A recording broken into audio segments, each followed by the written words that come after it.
introductions. Loretta, I'm going to have you introduce yourself. Councilmember Harper, we're going to have you introduce yourself and share anything you'd like to share. Don't see any more governing council members. And then we'll talk a little bit about the purpose here today. I think many of you already know, but I see some new faces, so we can talk through that as well. And then what we'll do is, what we usually do is we go around and everybody introduces themselves to the group.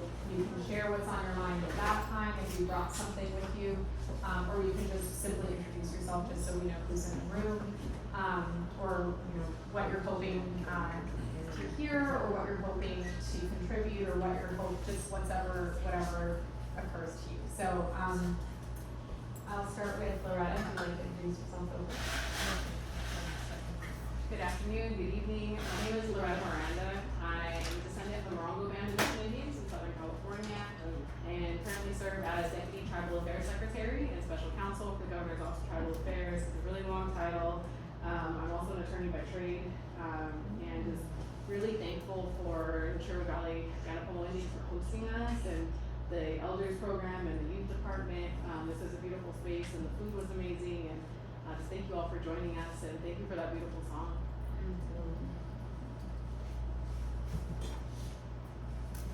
Oh, one more thing, I'm going to be taking pictures. If you don't want me to use your photograph, just please pull me aside, let me know. I tend to take a lot and they make a clicking noise, and I'll do it during the introduction and then I'll calm down a bit. Just get my good side. Yeah, I'll take a bunch of them so I can get a good side.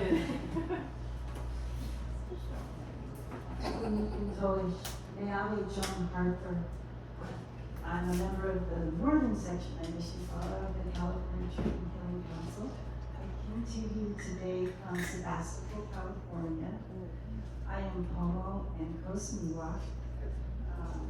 My family has roots at the mouth of the Russian River, so we call home, and also the Tole Lake area near Petaluma in Miranda County. I'm a member of the Federated Indians of Great Nigeria. And I want to thank all of you for coming out today, and especially the tribe and the people who prepared the food, prepared the room, and did all the planning so that we could gather today. So come on.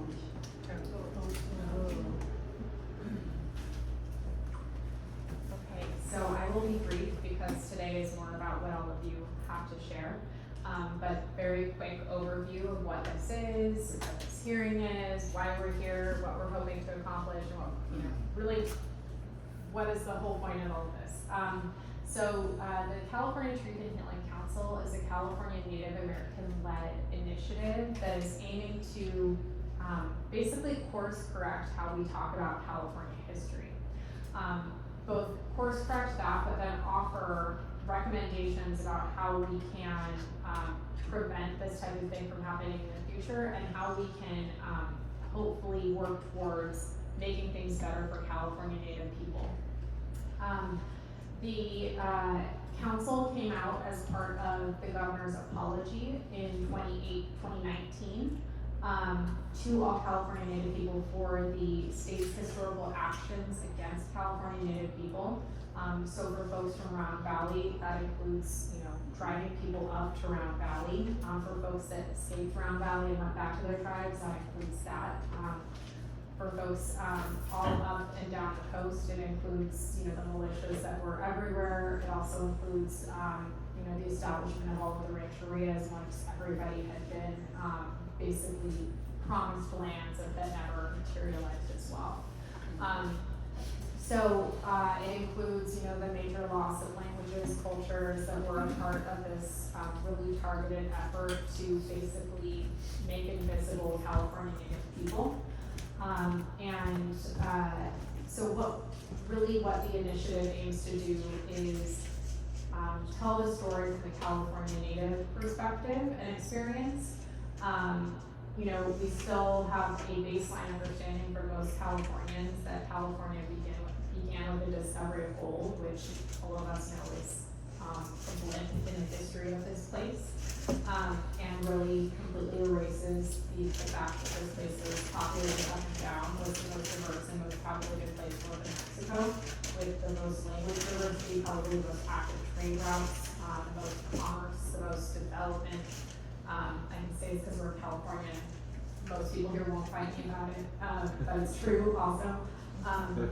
And so really, what we're trying to do, with this process is, you know, have it be inclusive of all descendants, who have survived that genocide, to be able to tell our stories from our perspectives and our understanding of, both what was lost, what should be celebrated because it persisted and thrived and survived, and where do we wanna go from here, telling our own stories, and how do we wanna be portrayed in history books into the future, and how do we wanna be portrayed in the common understanding of who we are as people, and governments and cultures and spiritual practices. So really, viewing this as a point in time where Native people have been invisible for long enough, and that it's time for Native people to frame what visibility looks like for us. And that that's gonna look different for everybody, because we all have different ways of being and operating in California. So basically what the apology did was say, this council should be created, but we're not gonna tell you how to create it. So we did a lot of consultation, to understand what would be kind of the most nimble way of doing this, while also being able to get the most kind of input and feedback, given that there is this crazy diversity, crazy history. Everybody has a different story. You know, my cousin's story is the same story as my story. You know, my parents' story is the same story as my story. So how do we kind of capture all of this and make sure that people feel like that's reflected in whatever gets done? So, the process that we're in right now, this is a regional hearing, so we're hoping to hear either your stories, whatever you're comfortable sharing, or what you want to see the state change in order to do better or do more right by California Native people, or whatever you're just kind of thinking about. Really want this to reflect not just you know, the bad things that happened to us, but I think the ways that we have survived, persisted, built something despite targeted and well-funded efforts to eradicate Native people. So some things that have come out of this already are things like the nature-based solutions funding, the $107 million that came out of California Natural Resources Agency just a few months ago. Again, not perfect, but it's something that I think is a seed that can grow and can be part of the recommendations moving forward if people think that it was a good thing to do. If they think it wasn't, then it doesn't have to be part of the recommendations.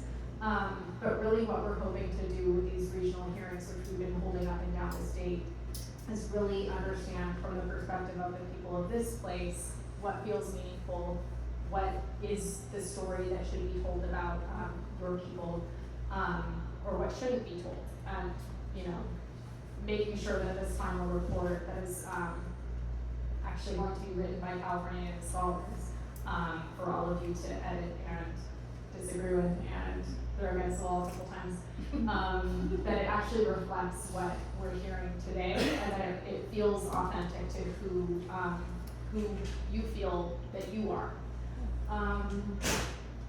As regional hearings, we also have quarterly meetings. So we have 2 quarterly meetings coming up in August because we had to delay one from May.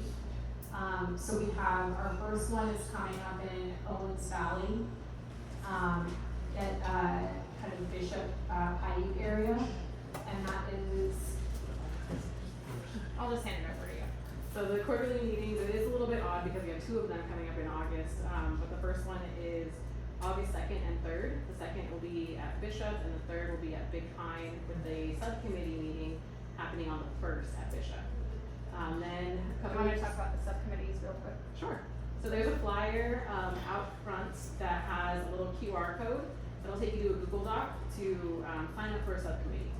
So there are various subcommittees of the Truth and Healing Council, one of them being education, youth, elders, urban communities, people with disabilities, and status and identity.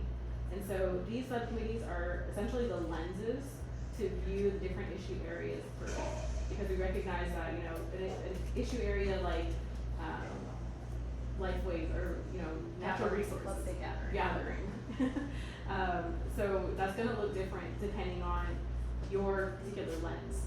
Like if you lack status or identity, if you are not enrolled in a federally recognized tribe for various reasons, that gathering is gonna look different for you. And so we created these, or the council created these subcommittees to really look at these issues through that lens. And so, they are open to everyone.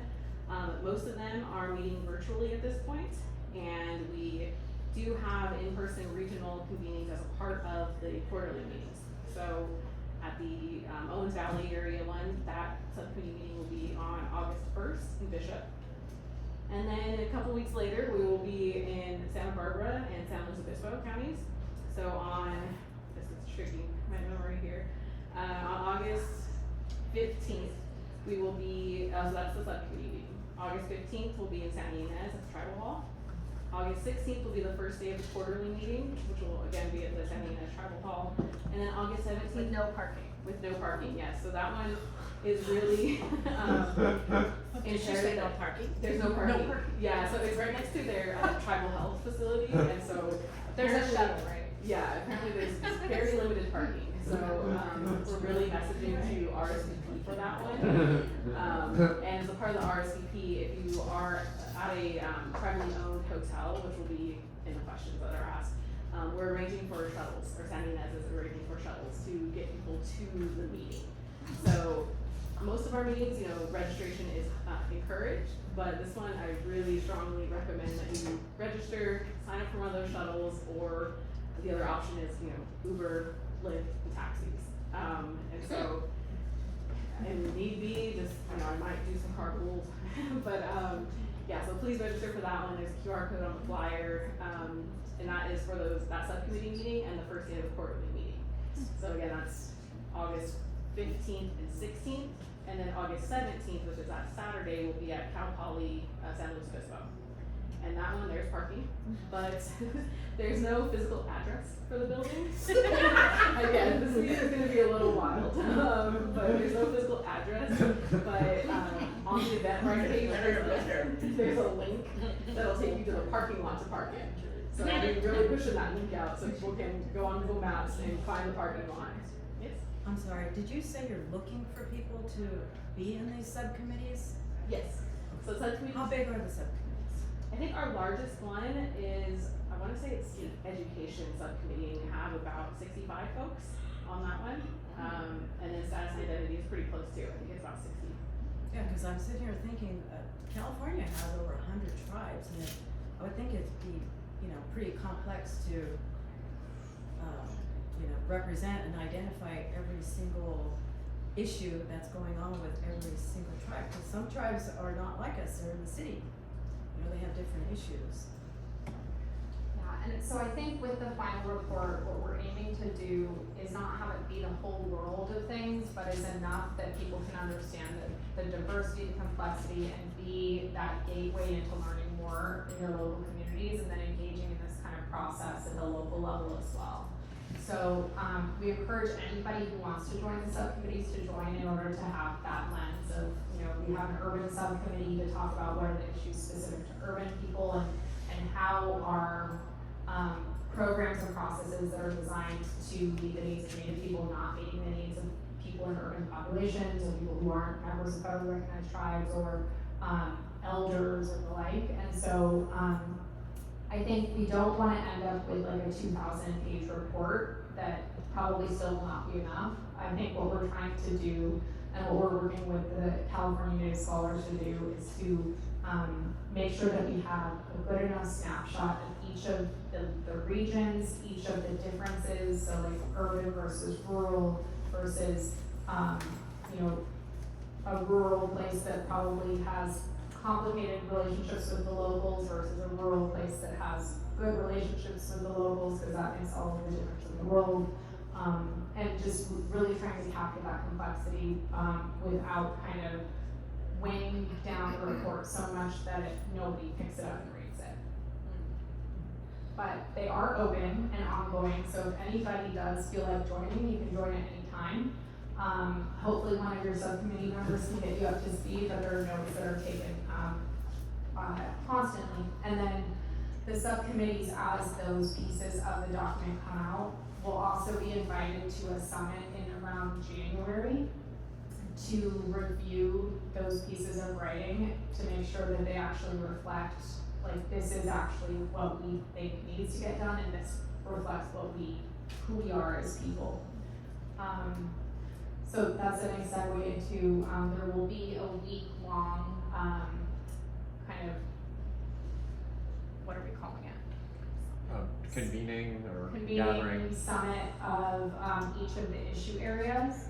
You don't have to go to the whole week, but if you're interested in specific, pieces, or you're an expert on specific pieces, like if you're really interested in, public safety in Indian country, and it's something that you've done your whole life, and you're, an MMIP advocate, and you wanna make sure that this is done right, you should come to that day, because we'll be convening both the author of that section and all of the experts that might not have 5 years to work on this project alongside us, but do want to make sure that we get it right. So summit in January, we'll send out the details as soon as that's locked in.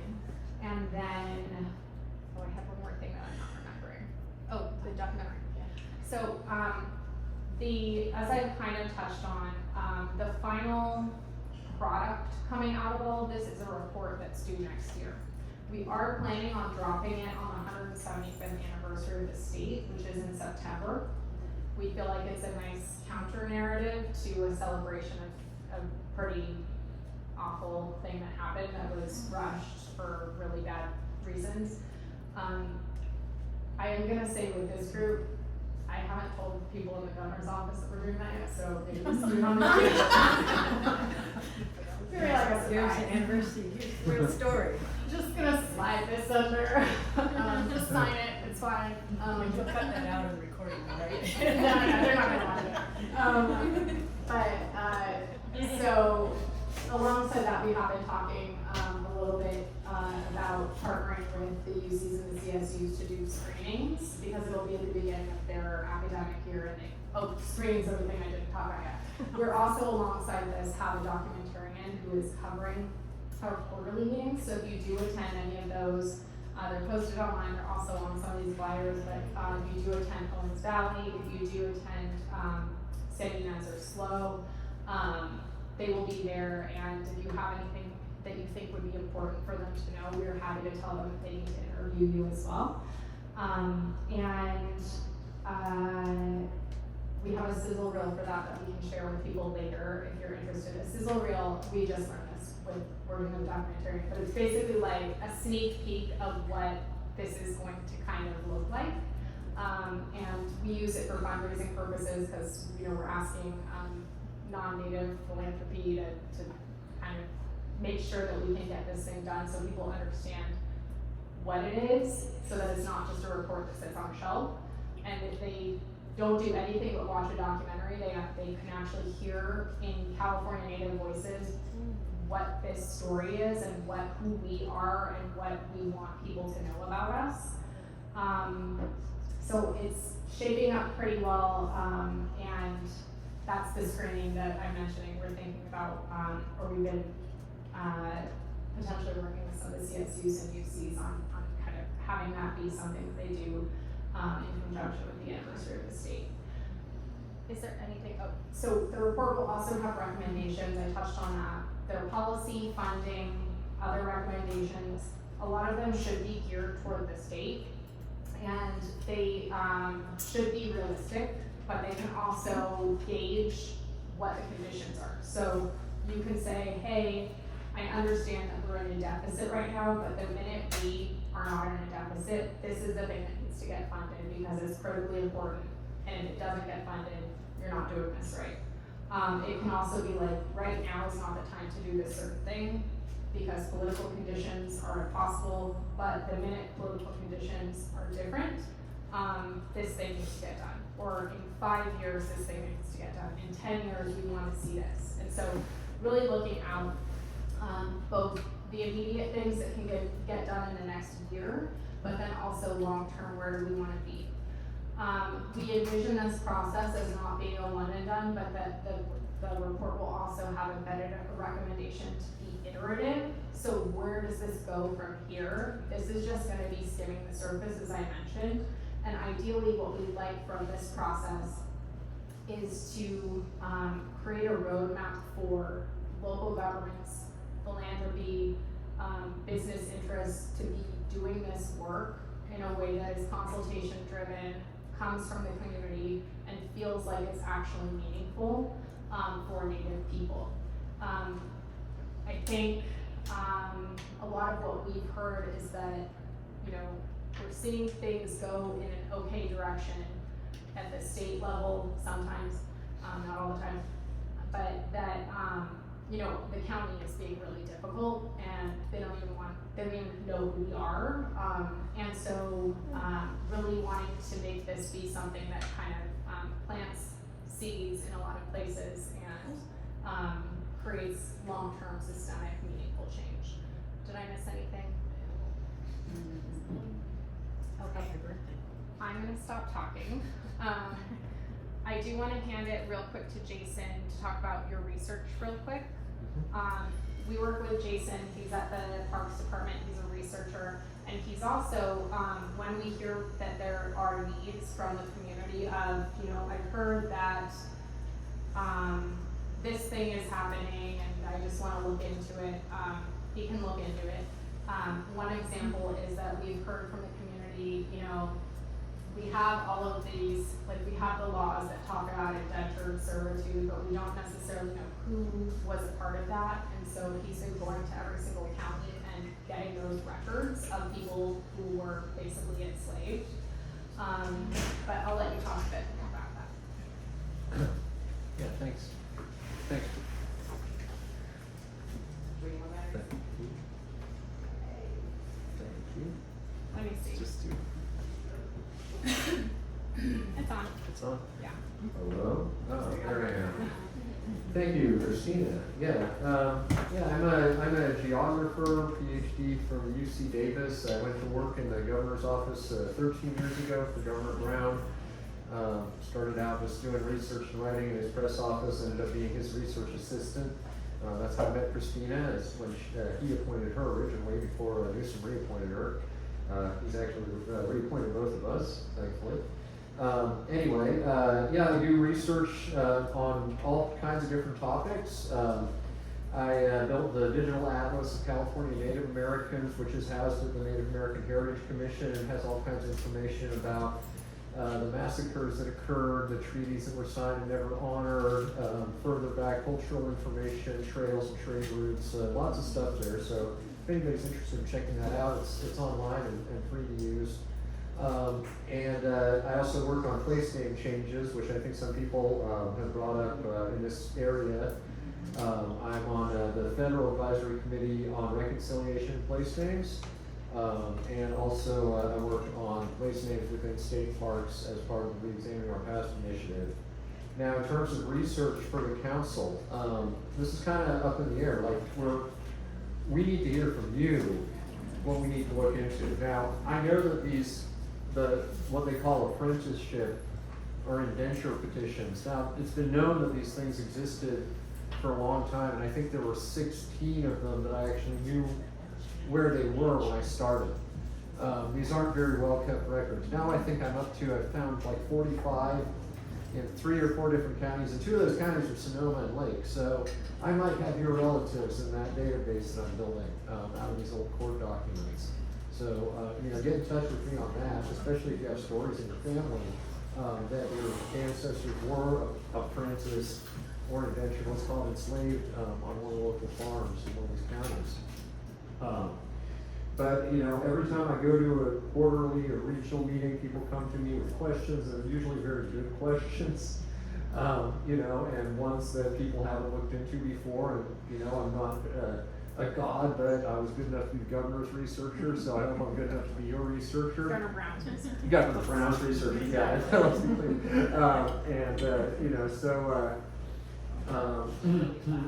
I hope you will come to me with questions, things you'd like to see documented, you know, family stories that, you know, as I've found, generally turn out to be true. When I hear from elders, even something that sounds just, whoa, that couldn't be, you know, then I look into it, it's like, yeah, no, they're right.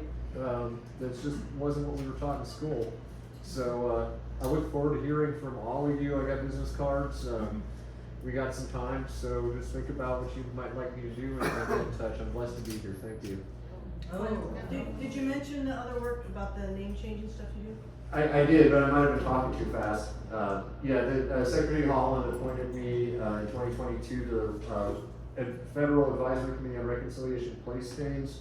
We were just up in South Dakota and Wyoming last month and recommended that she use her power to finally change the name of Devil's Tower to Bears Lodge, a more respectful name, one of the most sacred places on Turtle Island.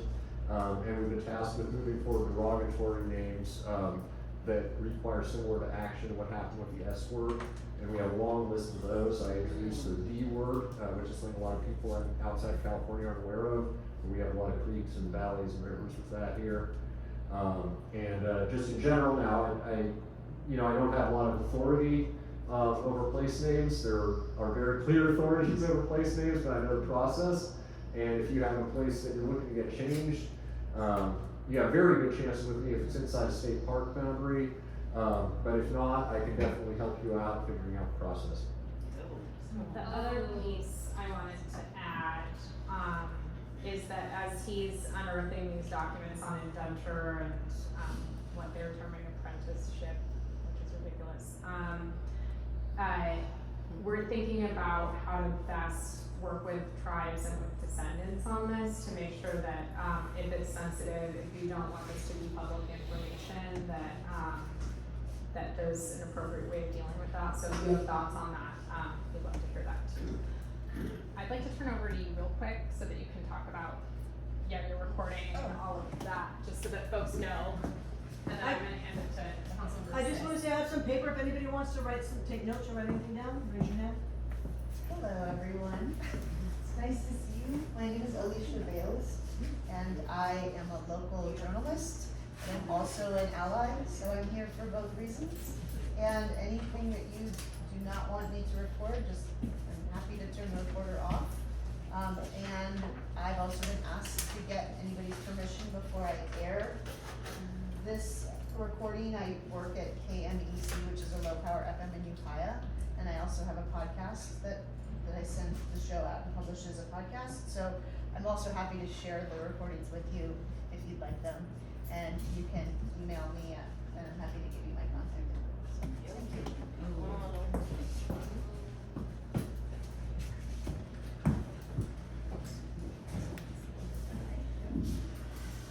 Hello, everybody. Good afternoon. Sorry we were late to the meeting, but we did just drive 4.5 hours to get here. And a lot of things going on in the north with the heat wave and lots of stuff that, with firefighting and all that.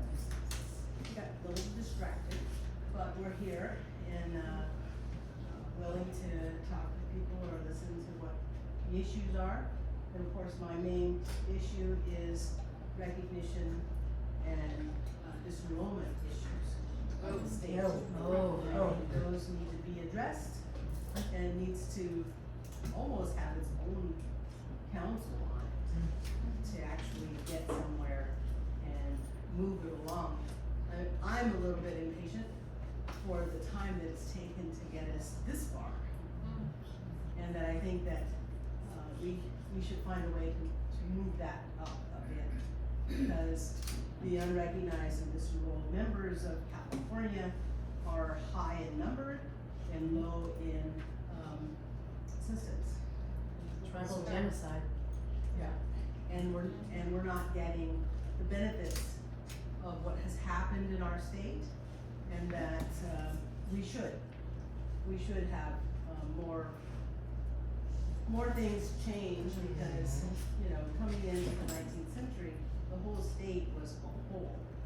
California claims case, all the Indians in California, and it turns out that reconciliation of terminated rancherias turned into, disappearance of the tribal people in the area. That's what happened to us. Nigeria became recognized, and all of the Wintu in the area, over 4,000, became invisible. There's no real system of being unrecognized. There's no real verbiage or wording to describe what that means or what that has to do with the treatment that you're gonna get in the future.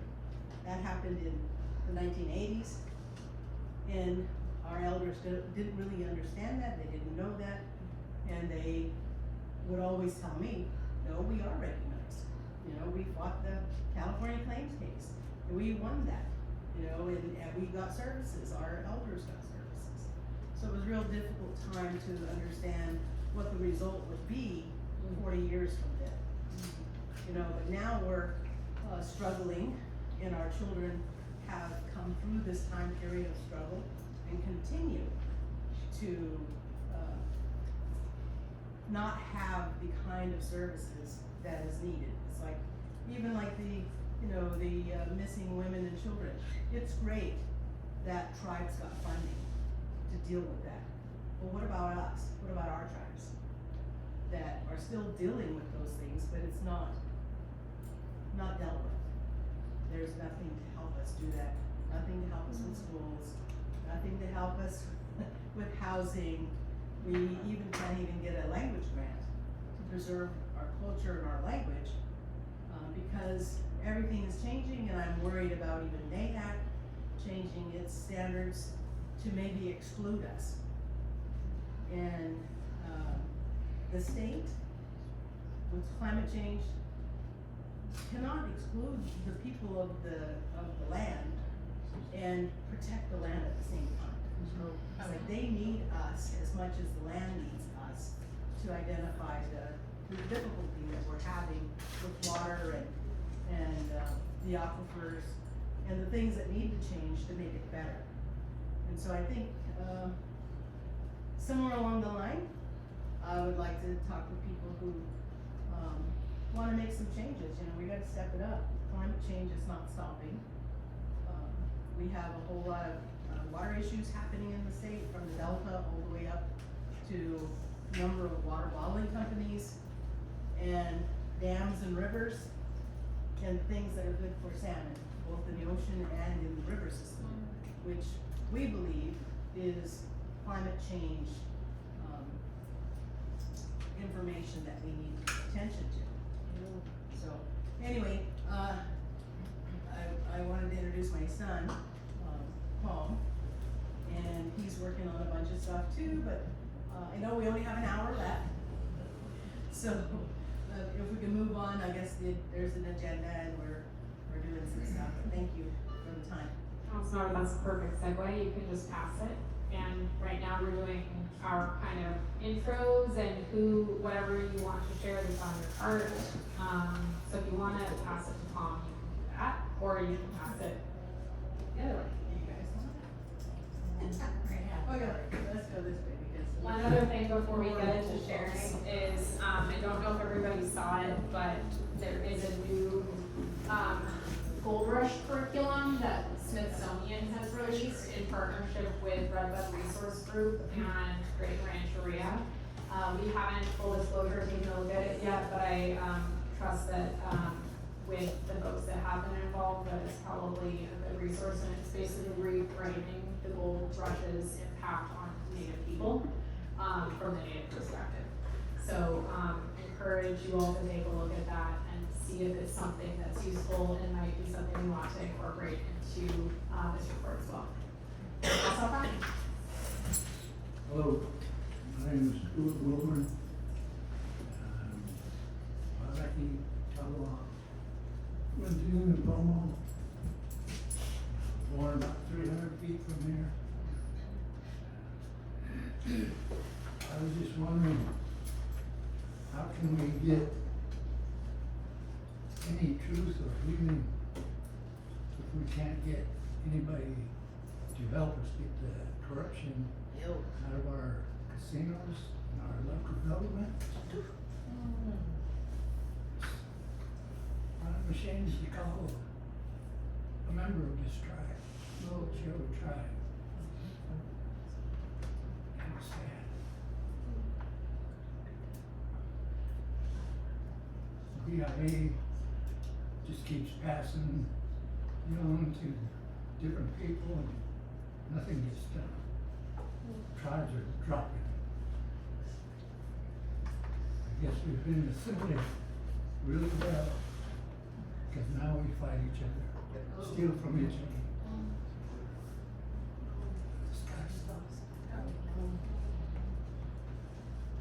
Thank you.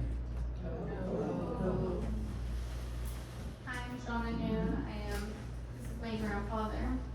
I am a Smith River Rancheria member, but I grew up in Sherwood Valley. And I'm just here to learn and listen. Thank you.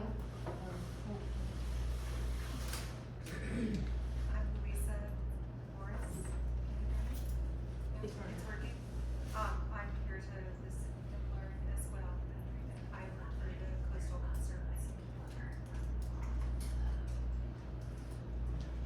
Hi, my name is Lori Montserrat. I'm a member of the People with Disabilities Subcommittee. And thank you, Sherwood Valley, for all your work.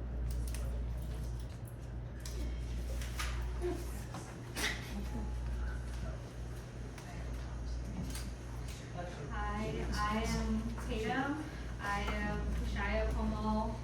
And right now I am currently collaborating and working with Hakakavile, which is 6 acres of northern Pomo land over in the Casper area. And right now we're working on a bunch of gardens to be able to give tribal people access to fresh produce. We're wanting to decolonize commod boxes and also just have access to traditional medicine. It's a space where indigenous healing, indigenous joy can happen.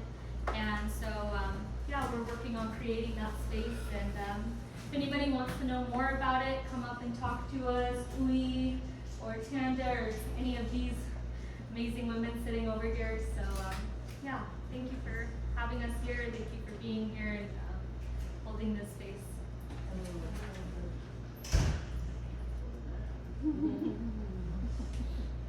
Hello, my hello? Thank you. It might be off now. Hello? Hello? Here, can you turn it on again? Oh, it's on now. Oh, I know nothing about my. Just be careful of the button. Hi, my name is Alice Wilson. I'm from the Colorado Rancheria, reservation, land. I don't know what we stay on anymore. I'm involved in many things statewide, but today I came out of nosiness. Curiosity has really been a detriment to me. Carol could attest to that because I drag her everywhere when I can. But anyway, my interest is also about disenrollment and being disenfranchised and the voice of those that are visible. They have no voice. So wherever I go to an agency or a public place, I try to impress upon them that they were probably here before everyone else became colonized. And one of the things that I'm concerned about is ocean protection, fish, trees that continue to get thinned out and cut down because tribal council said that's the way it's supposed to be, and they have no historical knowledge about the medicines that are grown out there. I kind of stand on the front lines of that. I'm trying to make sure that I'm involved in some of those things because once you cut a tree down, you'll never live long enough to see it come back. It's our spirit. I'm also interested in some of the, like the state water boards, and also are beginning a group for UC Davis, working with them, is trying to invite traditional and anyone else who would like to come from the McLeod and Trinity all the way down to the San Joaquin rivers in the Delta. So we're trying to create a document through tribal voice, tribal opinion. And we really want to encourage people who want to get off the grid and not have to be nice. I'm not nice. And one of the things about not having those structures built around you that are not acceptable in social things, like now, as long as you feed me, I'll be nice, but but there's so many things that affect us out there, you know, the quality of air, quality of sound. We don't appreciate stillness, powerful tools out that we overlook because we're so busy trying to get ahead. We forgot what it was to step sideways, away from the issue, and be people again. We've worn shoes so long, we have lost our connectedness. And so I wear many hats, split personality, you know, you gotta have that these days. And I appreciate Sherwood for allowing us to come here today and voice our opinion. And I'm here to listen and to learn. I got all kind of time to listen. I don't know if there's no guarantee about learning about it, but I can listen. Thank you. Hi,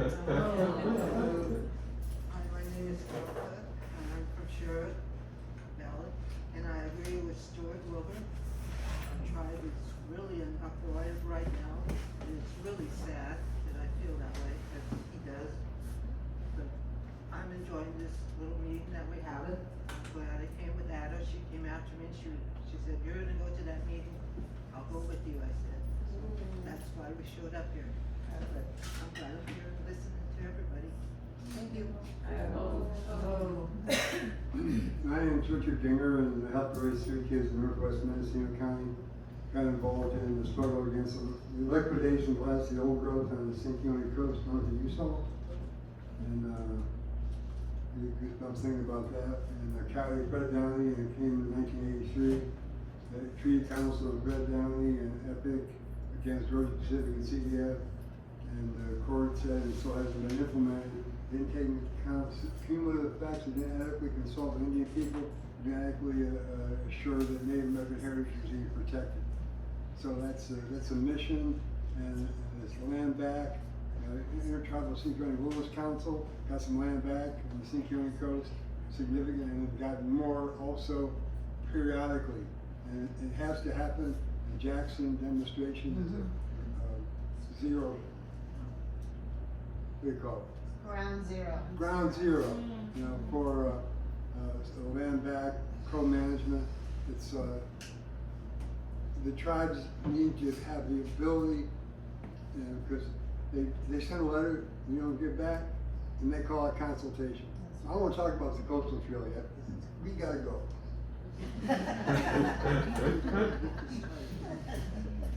Oh, Ilani ko Inoa. I'm of Hawaiʻi. I'm a Kanako Iwi. I live here on northern Pomo land. I come in a good way. I healed a very long journey of cancer on the land that I steward. And so I'm in relations of learning and listening in a deep way. And I come with my grandmother's spirit of I live on somebody else's land. So I come as a humble guest, but to do work, to be of service.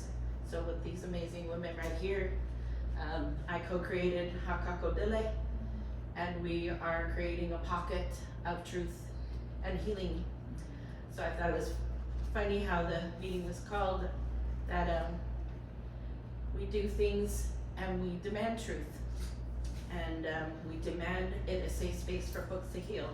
And sometimes that makes folks sit in uncomfortableness, and we feed them and nourish them through that uncomfortableness.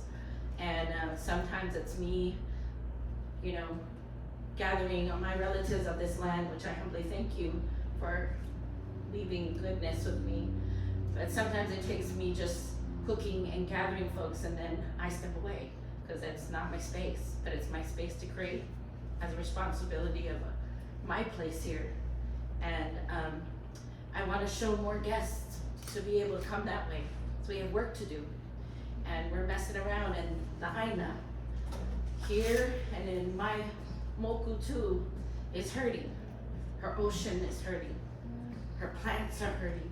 Hearing brother here talk about the fire, and the fire destroyed our Aina. and to have to feel that pain across the oceans and it being held by my relatives here through it. I have a job to do while I'm here, and that is to be of service. And it's hard when I see all my relatives having to jump through so many loops and hoops to be fed, to be safe, to drink good water, and to eat good food. I brought seaweed. We brought seaweed from a company who was not native. But then they get native food and they don't give back in some kind of way. So I get guidance and I go talk to them. I show up at their work. And I say, here's how you give back. You are taking their food. Giving seaweed is a start. What comes next is how you're giving back. Just like these land acknowledgements. I go, because I go with my toolkit of teach. Here's Red Rosebud Foundation on how beyond land acknowledgement, and you'll be coming with all the tools because you can no longer do this harm. And just like they have stood with us on our Mauna, I'm gonna stand even with the ones that don't like me. I'll stand with you. Why? Because at one time, all of y'all came and stand with us.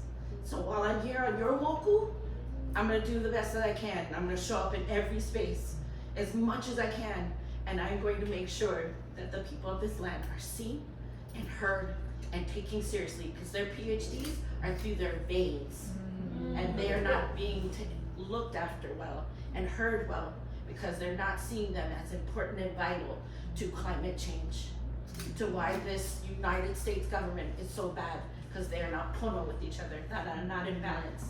They are not taking care of the traditional people of all of these mokus, of all this land. They're not. And if we could just do it on a pocket of 6 acres, why not? So I invite you all to come. I'll cook. I'll probably feed you some Hawaiian food you never fed before. But I'm gonna welcome you, just saying and introduce you to the land, because we have to honor her, just like, and talk to all of us like we do each other, and we're not doing it. And I hope we do better. So mahalo nui.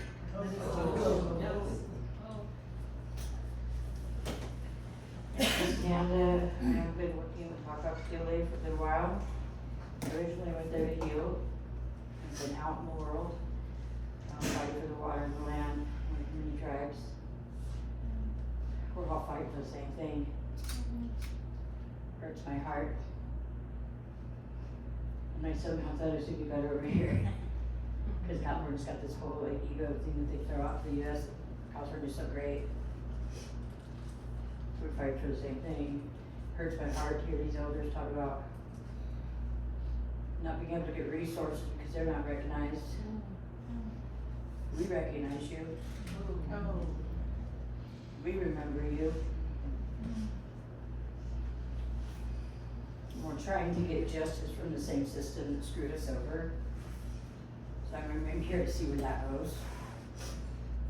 Having to get things run by and approved in this format, that's the United States government format.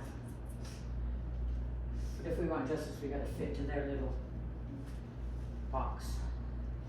So one of the things I do at Hakapitole is help organizations understand how to decolonize, how to work with indigenous people in a decolonized way. Because the system was never set up for us anyway. And so then when we're asking for justice from the same system that has screwed us over time and time again, it's redundant. And then we're still not heard. Even if we're heard, we're not really listened to. Then if we're listened to, it's more of like a spectacle rather than to actually a solution. That bothers me a lot. I don't know exactly what you guys do. I mean, I know I was listening, but it has to register and process a little bit. I hope to keep coming back to these to listen. I want to talk to some of these elders a little more too, just because the fight's real. Oh, and a lack of funding is real.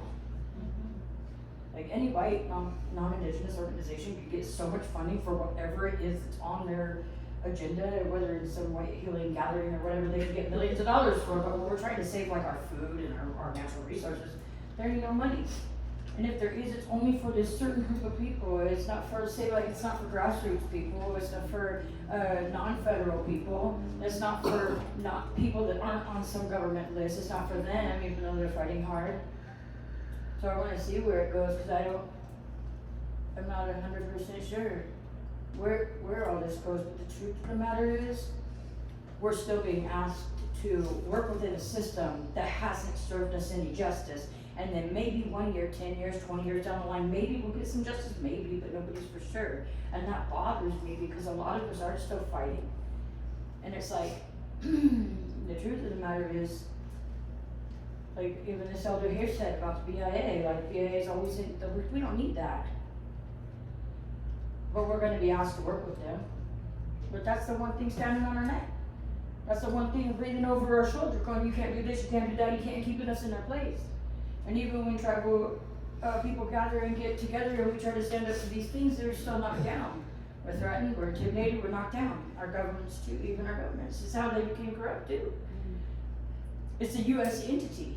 And then we're supposed to go to the US entity and we're supposed to figure out a plan to get justice with the same organization that yesterday was screwing our people over and still is. And if we get up on our feet, then we're going to be knocked down again, and then we're going to get threatened again, and intimidated again, and then we get corrupt government again, and then the whole cycle starts over again. And I want to sit here because I want to be part of this, because I want to see the cycle stop. I want to see something different. So whatever that looks like, whatever way that is, if it's standing with this elder or that elder or this elder or you guys up there, I want to be part of that. But I also want to see people like you guys that are closer to the government, closer to those people that make the decisions. Start talking to those people about how to decolonize these programs so that we're not having to work and fit into their colonized, assimilated system. Because it does not work for us. Because if it did, we wouldn't be here tonight, right? We wouldn't be here. We wouldn't have to be in 2024 talking about truth and reconciliation. We wouldn't. But we still are. We got one of you guys is people from Dene. They don't even have any water. And we're sorry, we got out from the same system going, please give us justice. Well, but at the same time, we're indigenous people, so right? So we like feel one another. So when the Dene system there, people don't have water, we feel that too. But we're still made to assimilate, and we're still saying, if you assimilate, little Indian, then maybe we'll listen to you. And look, we're going to create this thing, and we're going to put all your own people in it. And then, but see, even you guys have to live by those assimilated rules. Now you got to push them on us and make us believe that it's going to go somewhere. I'm here to see if it ends up going somewhere, because I can be loud, but I can be quiet. But I can be a real pain in the ass too. And so I'm here because I got people in this room right here who need help from just what I heard, that aren't recognized. That's a problem. Disenrollment, I've been hearing this for a long time too, that's a problem. Like, we have to deal with these things, because it's not the government's job to determine or say. And then when we talk about identity, there's a whole section and subcommittee for identity. But what rules? The colonizer rules again. Who makes up our identity? I'll tell you who screwed it up. The United States government screwed it up. They want to reconcile and decolonize your system. Decolonize the way that they do things. You know what I mean? Like, and you guys are close to them, so tell them that. Tell them, decolonize the way you do things. You know, we too matters like we matter. We're federally recognized, but we recognize them guys over there. Those are our relatives. Just like we feel that the nation when they don't have water. Just like we're all fighting so hard for just to exist, you know? And if you guys have those resources way up at the top, tell them this. We have to decolonize this. And we actually have to do something for the betterment of the indigenous people, because there's treaties, right, that were dismissed and hidden and kept from everything to say that, right? And that all happened because of gold rush, right? Like, reconciliation is the government actually like acknowledging that and yanking that up and giving these tribal acknowledgements to the tribal people of this land and not trying to pit us against each other by saying, you're registered, you're not, you are, you're not, you're important, you're not, you're important, you're not, we'll give you resources, but not you. So because that's the craziness that's happening. And that's just the truth. And it's happened with all the indigenous people in Turtle Island all the way across the board, not just here. So that's what I'm here for. I wanna learn more. But I might slip in and slip you an email, and I might slip into the office. You never just know. And I'm just gonna need you to look the other way while I go in your office. And then we need to talk to these people real. And the real truth is, the program that the states and the government are making, they need to be decolonized when it has to do with tribal reconciliation for indigenous people. Period. It has to be. Because any other way is assimilation. Any other way is a process they've been doing for over 500 years, and they ain't served us well. That's all.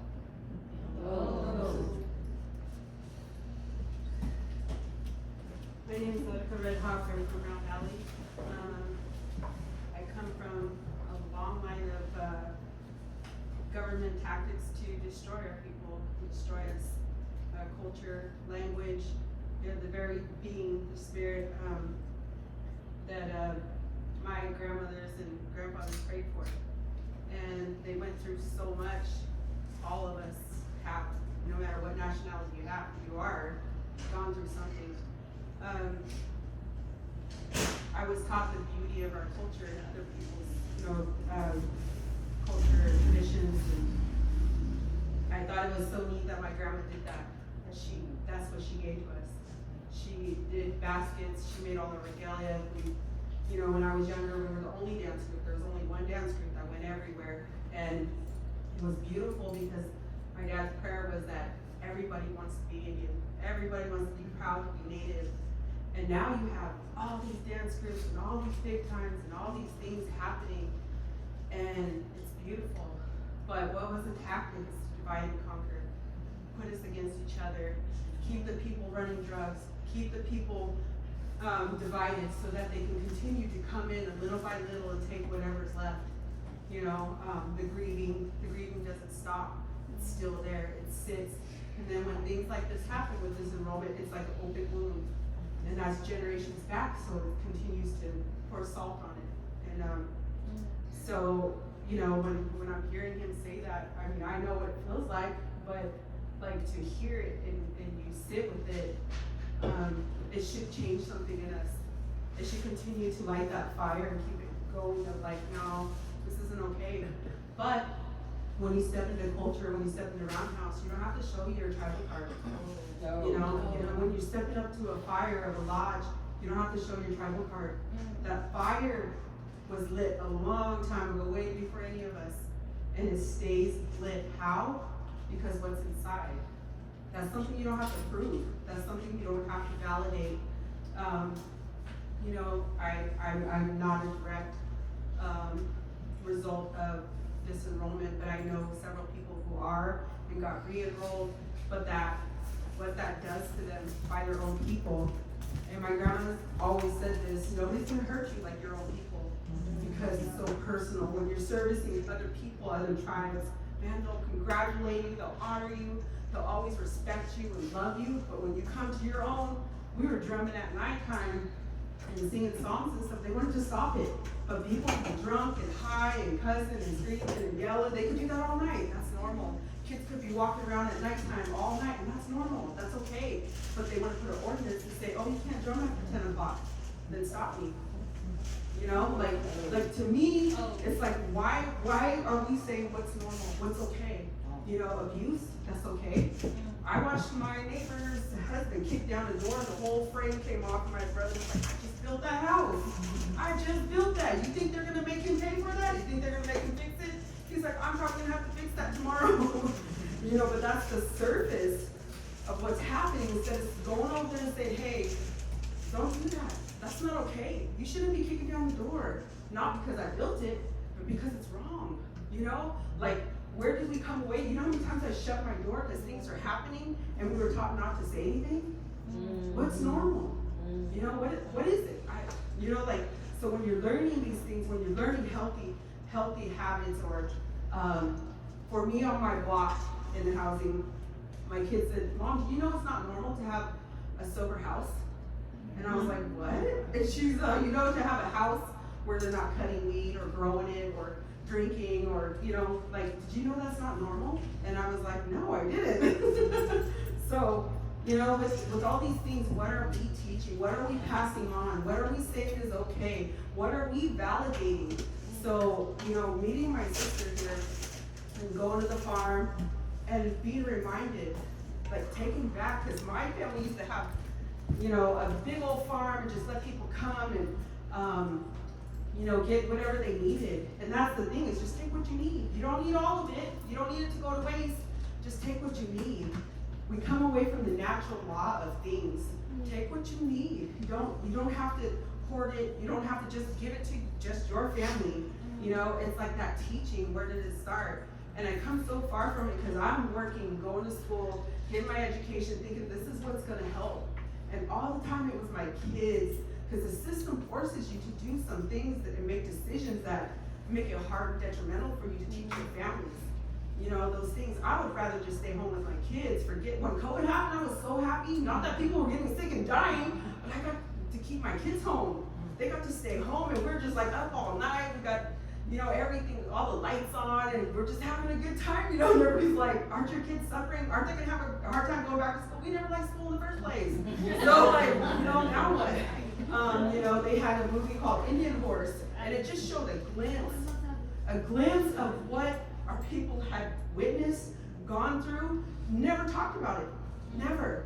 So when my kids watched it, they were like, what? I would have burnt that school down. I would have did this and that, and those other things, but you are the resiliency of your grandfathers and your grandmothers. That's why you're still here. And school is not like that anymore, you know, but the fight is still there. It's still in them. That's passed on. I didn't know why I didn't like school. I hated school. I hated the thought of school.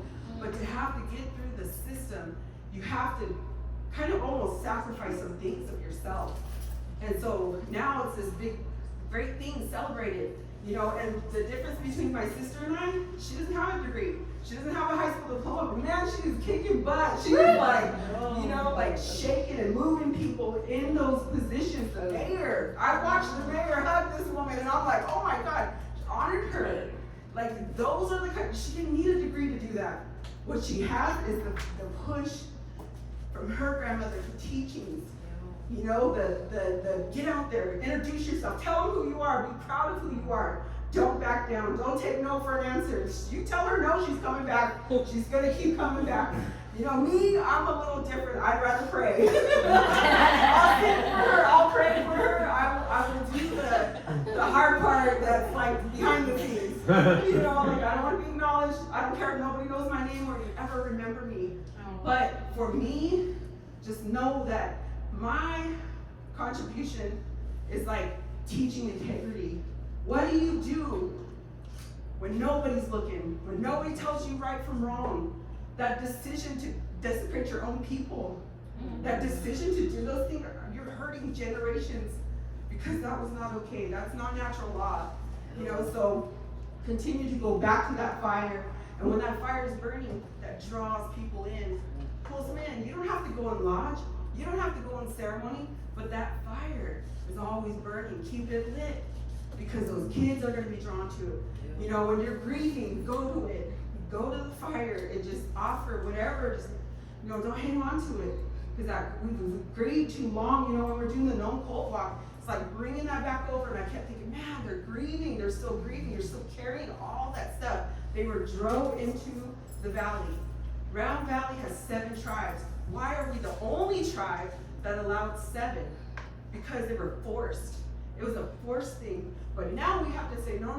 Now we're all mixed. Now everybody's got every tribe. So now how do you get along? How do you coexist? You know? Like, so you have to prove that you're native. You have to prove that you're a descendant. You have, on my tribe, there are people who are non-native. They're non-native and they come in, they're making decisions now. You know, and so like you guys have blood quantum, which is not good either, but at least you have to prove that you're some kind of descendant, because with us, you don't have to. I have a cousin who was with a woman who was pregnant, non-native, pregnant with a non-native baby. He was there when the baby was born on the birth certificate, and now they're on a roll. So those kinds of things happen, and I agree with disenrollment with those kinds of situations, but like not if your own sister, your own brother, and then you're disenrolling them and all their kids. It's painful, and it does something when it's your own people. We can blame the government. We can say, you know, they've done this for years. They love that stuff. They're just sitting in the office like, yep, we did our job. We don't have to do anything. They'll destroy themselves. They'll destroy each other. We don't have to do nothing. Cops do it. You know, when things happen, you know when things happen on your res. They don't go right away and arrest the people. If they got they got video footage, they got evidence, but they don't have to do anything right then and there. They continue to allow the same people to get out again and again, hoping that they'll continue that battle, that they'll continue to destroy each other. So what is our job? What is it up to us to do? Is to continue to come, keep coming, keep coming. I don't care what your agenda is, I don't care what your intentions are, keep coming. Because I don't like to go to stuff like this. I don't like to be political. I don't even care if you ever write my story down, because it's gonna pass through my generations, through my kids, my grandkids. They're gonna continue my grandmother's stories. They're gonna continue that fight. That fire that's lit is never gonna go out. So for me, I don't really care to be in these spaces, but I'm glad I'm here.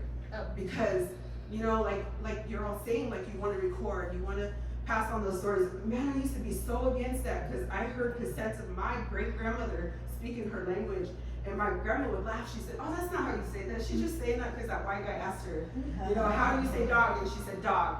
And she started laughing. I said, oh, we're sarcastic way back when. That sarcasm just moved on, you know? But the beauty of that, the beauty of every single person here, whatever your intentions are, that you came. You know, and to me, that is a huge step. Whatever you want to be heard, whatever it is that you're coming for, I hope that you get what you need. And thank you for listening. Thank you for giving me the time to even just speak, because, you know, like, I feel like at one point, we all need each other. You know, we all need each other. And that's the bigger picture of what's happening, is like, what do we carry on? What do we say we're gonna do and stick to it? Your word is sometimes all you got. You might not have money, you might not have a job, you might not have what the world considers a success, but what you do have is your word and your integrity. And there's something that Al Pulley always teaches. He does a mother and father to the same curriculum.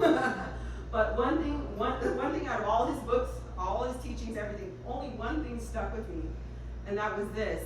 You might not have anything tangible, you might not have sage, you might not be native, and so you're thinking, oh, I can't burn sage, I can't have this, I can't do that. Or you might not be raised traditionally in culture, and you think, who validates me? Am I able to do this? I don't know how. I don't know how to pray, I don't know how to do this and that. He says one thing, just be sincere with your words. Be sincere with what's in here, and that you're communicating, you know? So that's universal, that's for anybody. You know, you don't have to be native to pray and do those things. So that's something that I continue to pass on, because I thought it was so powerful that, like, anybody can do that. You know, kids can do that. Like, you can teach anybody to pray, and that's effective. And that's where it keeps passing on. So when you're hurting, and when you're feeling like, dang, man, this is an endless battle.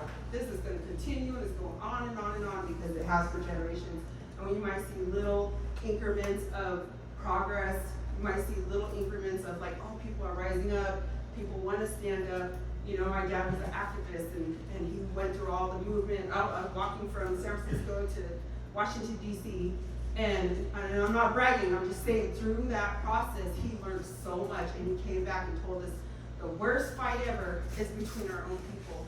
It's not the government, it's not the Congress, it's not the entities of non-natives, it's us within each other. That's the biggest and the worst battle. So when we continue to think about the fight, because, you know, my sister here brought something so important to me, and that's protocol. Protocol, when you get up and you sing songs and you're doing these things, ask permission from the people here of this land. When you're talking about land acknowledgement, always open up with acknowledging the place that you came into and the desecration, the things that have happened here to the people here, because they're still hurting. You know, I watch professors read a land acknowledgement on pieces of paper, but it's like, say why you're doing that. Don't just regurgitate something that you're reading off a piece of paper. Like, also acknowledge from your heart. You don't have to be from there. You don't have to be a part of this specific tribe, but you acknowledge what has happened always, because that is reconciliation. You know, like you're not saying I'm sorry for everything that happened, but you're acknowledging what has happened, because that to a people is like the same things that was happening then are happening now. You're having to prove who you are, that you're a descendant of. So I hope that I leave something with you that you continue to add or, you know, think about doing when you're going to different places. Thank you. Ooh, thank you. So my name is Madonna Feather Cruz. My family on my mother's side is from Round Valley, the Fullwalder family, and her father was the Knight family from Snider-Ashtari. My father's side is the Feather Necklace and means CTHC, so I'm Lakota. And it's going to be home up here. I live in Sonoma County, and it's just a beautiful day. I got to leave work today, 1:30, and pick up my elder here, Charlie. And then I got to pick up my niece back there, Willetta Feather Necklace. She's my brother William Feather's daughter. So she's in training right now. And you know, I really love thinking about the good that where we're at as people. Fun story. So I wasn't able to go to school till 8th grade, and when we moved to Covelo, and I was really good friends with the Down syndrome girl, because people bullied her, so I would beat those guys up. And we were they had to test me and stuff because they thought I was stupid, whatever, but I tested good and everything, so I was able to graduate. And I said, I want to wear my traditional fancy dance regalia. They said, oh no, that's not allowed. That's not wardrobe correct or whatever. And I'm like, oh okay. So I went to some meetings and whatnot, and so I showed up, and I purposely made my fancy dance outfit red, white, and blue, so the American flag colors. Pissed off some people. And Otka graduated that year, and so did her brother Christina. And so we three showed up in our traditional regalia. They let us walk, and you know, it's cool because of that. Right now in Covelo, they are teaching culture in the school. So I think I've always been born a activist. I'm named after my aunt, Madonna Thunderhawk of the American Indian Movement. So I was born to do this work. And you know, I'm on the disability subcommittee as well. I'm 100% disabled. I have physical and mental disabilities, and I've always been kind of proud of that. My first therapist was Jenny Marufa from the Kashaya tribe, and that's who my first therapist was. So really honored to have her. Her and my grandma traveled all around, and Charlie drove them at that time. Now I get to drive for Charlie, so really awesome. So because of my my lack of embarrassment of being a person with disabilities, since the age of 11. For the first time in history, the John F. Kennedy Center has invited me to be their first Native American keynote speaker in history, and I had some conditions on that because I said I'm not a token Indian, and so if we're going to do this, we're going to keep doing it while you have your job. So we're starting Native Strain, and I'll be taking a vacation week to go to Seattle the end of this month. I got an extra bed. I'm trying to take her with me. So I'll be doing a Native Strain. And so I do a lot of stuff in my free time because my day job doesn't pay me to do all this stuff that I love to do, which is advocacy for MMIW. I have a 20-year-old daughter who I'm doing MMI prevention work with her. She travels internationally all over and does all this cool stuff. And my ACE score is a 10, and so my goal before that was a term was to not do that to my own children. I think they might have a 3, so tried really hard for that. And just raising them in a loving home, with their father, I think was really beneficial. I have a 30-year-old son and a 20-year-old daughter who've never been to jail, never been arrested, have missed one day of school from K to 12. And you know, they're not rapists, they have good backgrounds, they're trusted people in the community, and to me that's very important. I'm very anti letting abuse continue, so the Nathan chasing horse issue that was out here, you know, was definitely not okay with me. And there was a caretaker for Yakima in my area for 25 years who I didn't know, but named Adrian Santiago, who had abused many youth. And I just don't support that. I've had him kicked out of 3 events, so I'm really proud about that. Currently he's hiding on my reservation, so I had to tag my chairman in a post and say, you know, we're all crying around about MMIW, so let's get him out of here. We'll see what happens.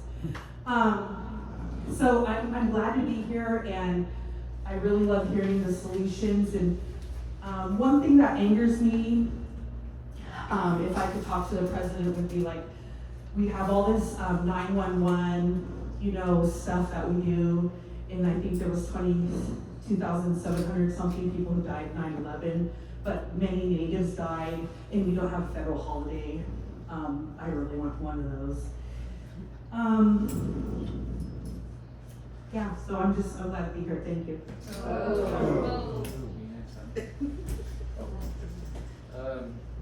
probably need this. Dylan Williams, cultural practitioner, cultural fire practitioner, land steward. I work with my family. I have indigenous stewardship. I have incident support. I have a bunch of questions for you guys, probably for later. More specific questions you probably could answer. For the gentleman here, I know you guys talk about, you know, losing our culture and the ongoing battle against assimilation. It's ongoing. These co-management agreements, you know, you can make a Trojan horse and put it in as many, you know, however you cover it as many ways as you want. It's still a Trojan horse, and that happens a lot with these land acknowledgements. We do a lot of land stewardship, and a land acknowledgement doesn't mean anything to me. I want the land. You go and say we were here, that doesn't mean anything. We really need to know that. And then, so, you know, it's just strange to see from the state's perspective the ongoing erasure of Native American people. We don't have the land, we don't have a lot of our old resources. The last thing we had was our culture, and there's a lot of nonprofits called Native this or, you know, Tribal Eco that, not Native at all, founded by white people to extract that cultural knowledge from us and give it to the federal government. What I see down the line is the federal governments or these agencies coming to us and saying, from a land management perspective, is we are the same. You guys don't know you don't know your language, you don't know your songs, you don't know how to practice culture. We have the same culture. See, we tend to the land the same way. You taught us how to tend to your land. We are the same. You don't need your land anymore. It's all of our land. And then that's what I see coming on the pipeline through state parks, through National Park Service, Fish and Wildlife, BLM, BIA, U.S. Forest Service. We work with them all the time. I see it happening actively, and that's very concerning. So what I would like to propose, if you guys can push this forward from the state's perspective with these co-management agreements, is not land acknowledgements, but real co-management agreements, not ones where you have to pay your way in. I know you're from Grayton. I was a little bit involved with them, with Tule River, or Tule Lake, I should say, Tule Lake project. That's one of those exact, you know, pay your way in. If you can fix our park for us, we'll call it a co-management agreement. This is a dilapidated park. If you guys fix it for us, it's now co-management. And that's not what I want to see. I want to see Native Americans get our resources back. With these ladies here, you know, they're trying to, you know, get our foods back. They're trying to create that abundance that we have here. Our land is still very abundant. There's a lot of food and medicine, as well as our cultural fibers out here. It's just not many people know how to get them. We teach and steward those things and make them abundant. As a living, it's actually pretty cool, and we include natives. But I want to see that in a big way. You know, scalable is what they would call it in the tech world. 6 acres is a beautiful way to start, but we need, 6 million acres. Yeah. It- we- exactly. I'm right there with you, pushing it from our angle.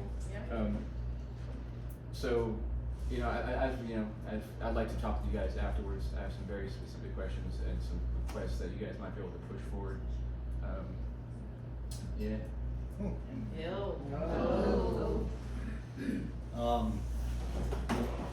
We're running out of time. I'm a good talker, or I talk a lot. I already used my 500 words today, so.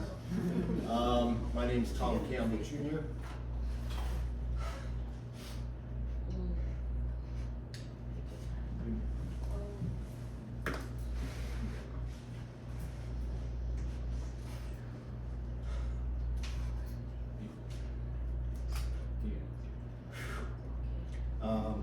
Welcome. Welcome to our land, which is California. It's not a reservation. It is a place that was told by the government that we had to be there. That's not our land.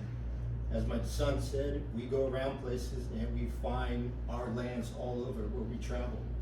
And I brought some samples with me, is that I had to take it from other people's land to show you that that's where our foods are. That's where our medicines are. And we know people throughout the states that have come across artifacts that prove that we were here before the Spaniards, before the Europeans, before the Americans. And they forced us in these lands that have no resources at all for us. And we are sick people. Our foods show that. Our medicines show that. Our basket making materials show that. Is that we can't tend it. We are sick with creation. So,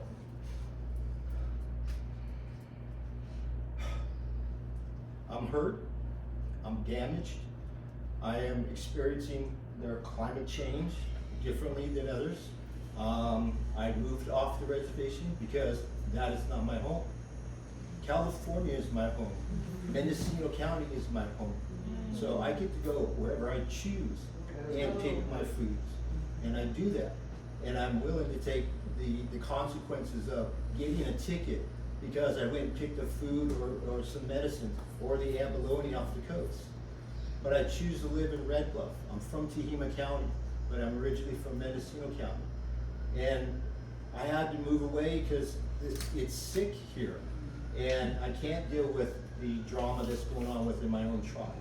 And I've been asked by many people to come back and lead. And I told my sister, it's not time for me yet.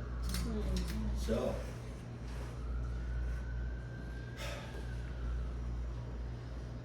I am the owner of HIS, Hybrid Incident Support Service. We are a wildland fire suppression. We're currently on 3 fires in Northern California. I have an all-native crew. I have a woman crew. I have a white people crew. I have a diverse crew that we train to fight wildland fires in the state of California.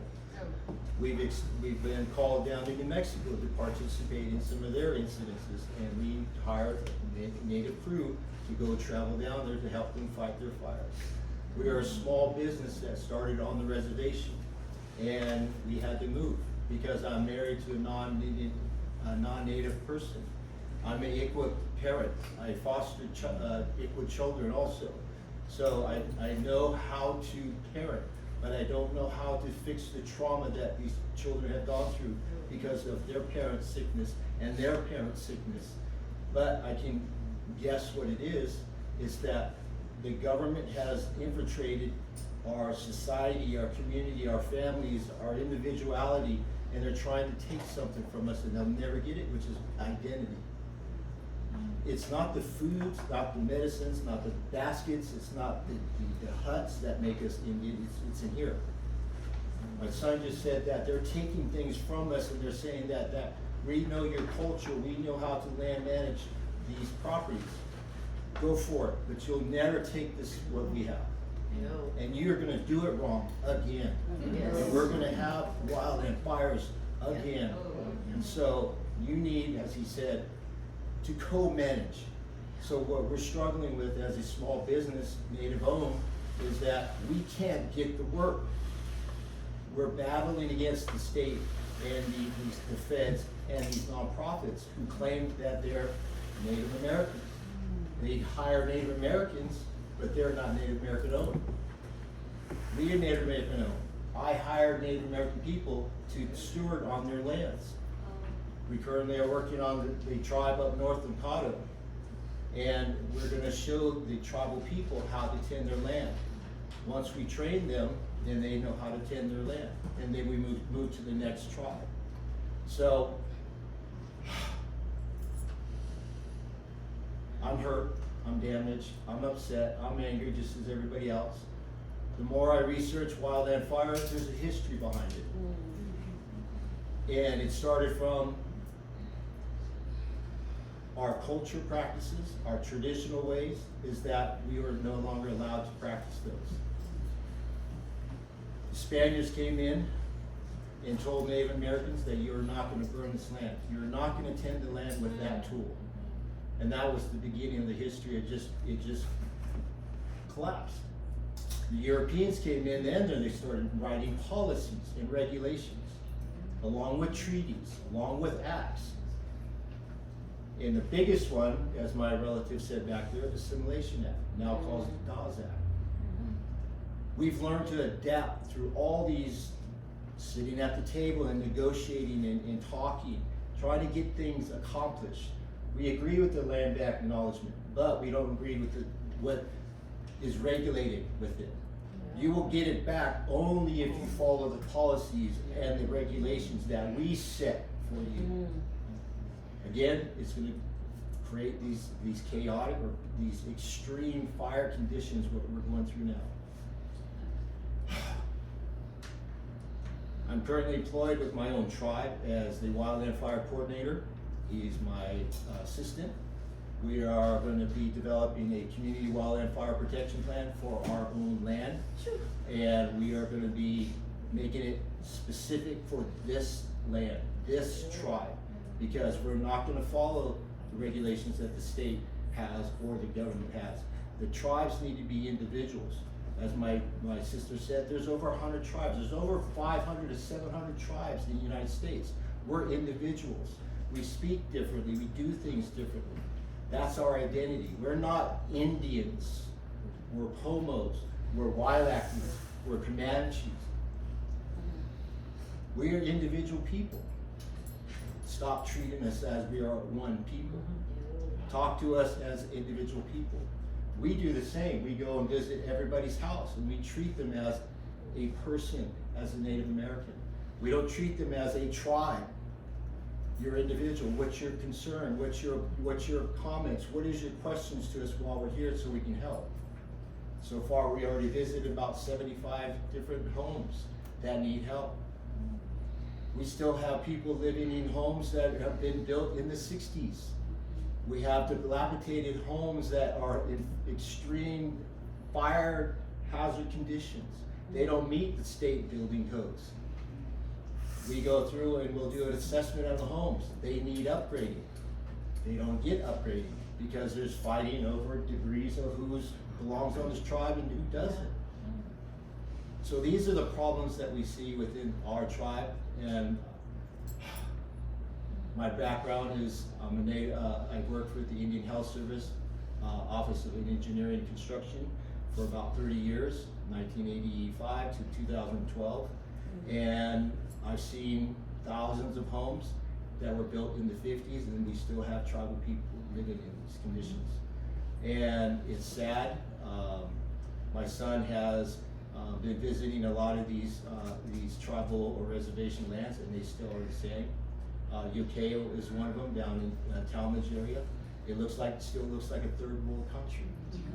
And so we are hurting people in the state, and the federal government has still used these acts that still exist to keep us where we are at. So if there was anything you can tell somebody who has the authority to make a difference, is help with these acts. Redact them, erase them, get rid of them, abolish them, because they still exist through BIA, through our governor, through our president. And I'm not just that specific person, it's those he delegates to come and talk to us. I'm not blaming the person, I'm blaming the system. The system is hurting us, and here we are, original people are still fighting for identity. So, I think I'm using my 500 words again. I brought back some pine cones that this pine cone here is off a pine tree here in our state. These are invasive. They don't belong in our state. These are the ones that bring the beetle. These are the ones that are absorbing a lot of our nutrients and our waters out of our lands. And our lands are dominated with this tree. Beautiful trees, some would say. No, they're ugly, they're destructive, they're invasive, they don't belong here. Co-management, we would come in and we remove them by our trained individuals. Here I got a baby sugar pine. This is a native tree. We don't have them here in Mendocino County because I can't go on government lands, state lands to go and look. I have to look from the road. I can't get out of my car and jump the fence and go look for these things. Here is a teenager sugar pine. This is where we grab our foods from. We eat the nuts, we eat the pitch out of it. If you eat the pitch from a sugar pine, it's not a sweet taste to it. It's food, it's medicine, but it's not here. I got these from Lassen Park, way over there. So they're around, we just gotta find them. People that know what they are, what they're used for, Native Americans, is that we need access to these. And one, I heard Jackson State Forest. Yes. We can't get into that property without a written permission. That's not our cultural practices. We need the freedom to roam and forage and harvest our medicines and foods and fibers. So, if you can talk to somebody who has the authority to make a difference, then you've heard a lot of people that are hurt and angry and bitter, and we're taking this back to our family and we're showing our kids. And we don't want that. We want to be happy. We want to play with our kids.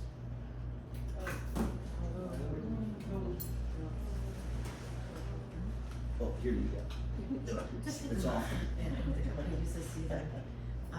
Thank you. My name is Buffy Campbell Schmidt. I'm from Sherwood Valley. I'm former vice chairperson, and I've met and been on the Truth and Healing consultations since probably 2020 when I was first on the council.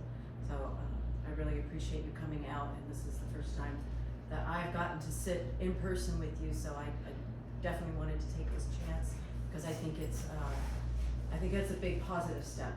I think land acknowledgements are small positive steps too. I would like to see the governor say that more often, acknowledge that he's on native land. I would like to see more government officials do that kind of stuff.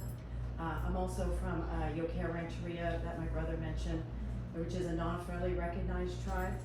And my mom passed away 10 years ago, and she still got health services because tribes in the area, Nollyville and Coyote Valley, would adopt natives and kind of like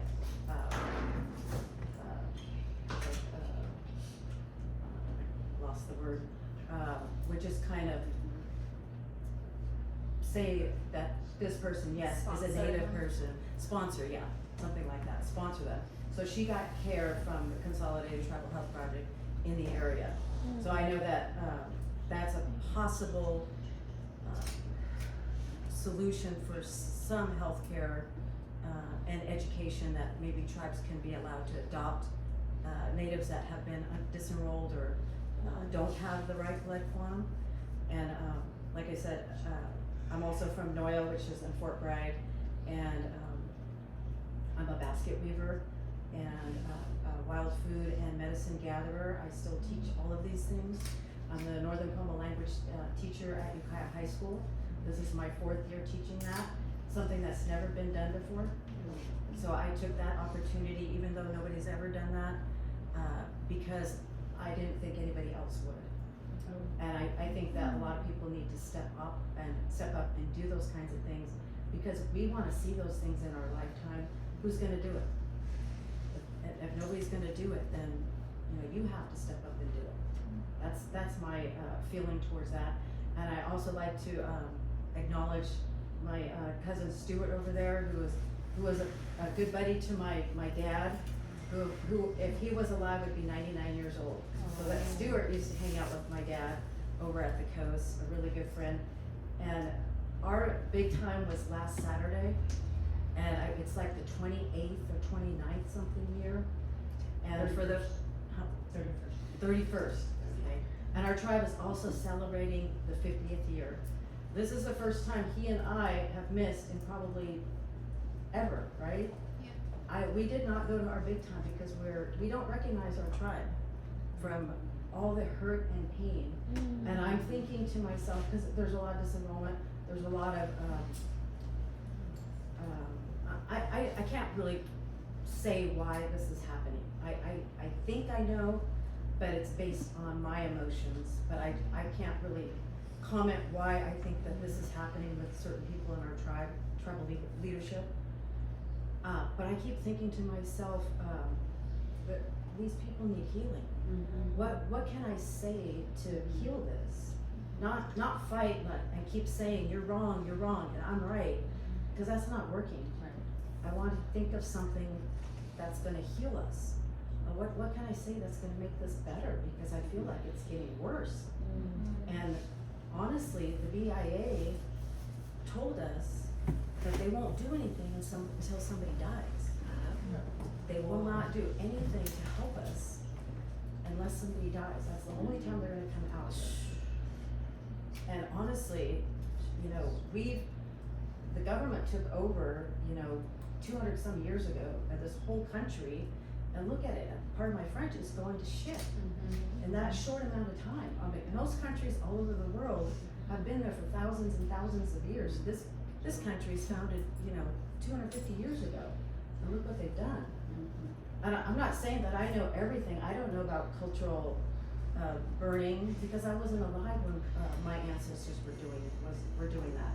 I have knowledge that was passed on to me, and I'm trying to pass it on because I don't want it to die. And that's what makes me a Native person. That's what makes me connected to my ancestors. And like I said, I just want to keep passing that on as much as I can. And it is exhausting. My hand is killing me. I think I've got carpal tunnel. That's why I'm always squeezing my ball there and stretching my arm. But I do think that visibly the land acknowledgement has been helpful. I mean, just to see government agencies, state agencies, city agencies acknowledge that they're on certain lands. I really like seeing that. I teach my students that when they do their Northern Pomo introduction, that they're also acknowledging where they're at. And got to hear Governor Newsom say that every time he comes out onto the microphone. I think that would be a healing, act of, it would just be a healing. I mean, just to see that. And then also renaming a lot of these cities in this area. Most of the cities in California, the Spaniards named. I don't know, I can't picture anybody renaming California, San Francisco, Los Angeles, Santa Barbara, San Jose. But those places had native names, they had indigenous place names. And at least they should be included in the name of California and all those other places. Also, like what my brother was saying, that we're not all one people, we're different nations of people. So we have different beliefs, we have different ceremonies, we have different ways of doing things, and I know that's going to be hard to understand from a government point of view, but the main thing is we were here first. you're here first. We want at least a chance to try and heal our lands. This is my cousin Raylene. Yeah, all of us are cousins, all the way down here. My name is Raylene Sherwood. I'm from Sherwood, band of Pomo Indians. I'm enrolled here. I'm also from Mountain Valley, Wailaki. I'm from Yokeo as well, and I'm from Dry Creek. My thing is the disenrolling, the unfederally recognized tribes. All those things are really close to my heart. Banishment from our lands is really close to my heart. Those things I like, they're just really strong in me. I just really loathe it so bad. I do not like the blood degree that we have to go by. I don't think I'm a dog or a horse. I should not be going by pedigree or the bloodline. I know where my ancestors come from. I can go all the way back in my family trees, so far back that I can't even pronounce the names. So, and right now with our tribe, the way it is, it's not only filtering just with our members that are getting disenrolled. It's gone so ugly that these main people that are doing it are going to our jobs. They're going to our boards. They're saying nasty things about us just because we're on the other side of how we feel. This is our opinion. That's their opinion. And just because we have our own opinion and we're speaking up for the ones that are getting disenrolled, they're targeting us, okay? I'm a domestic violence advocate, and I take that job really strongly.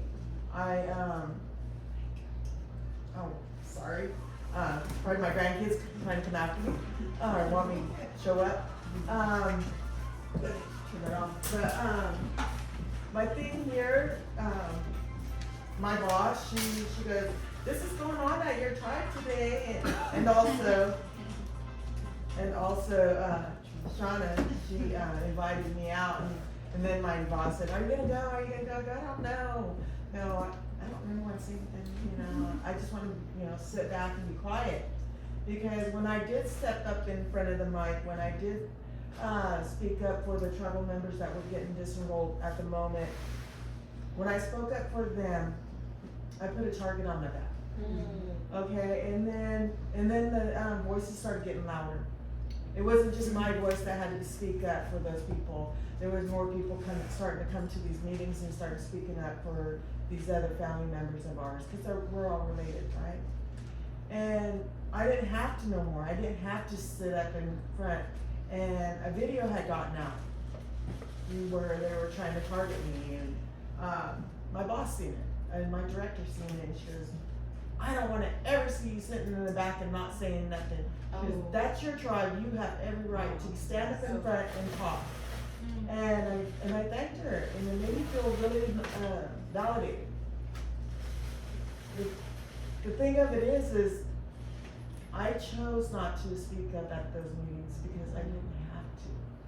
I had other people right alongside me that I wasn't the only one standing up and speaking for everybody else. They were standing up and starting to come together and speaking up for others.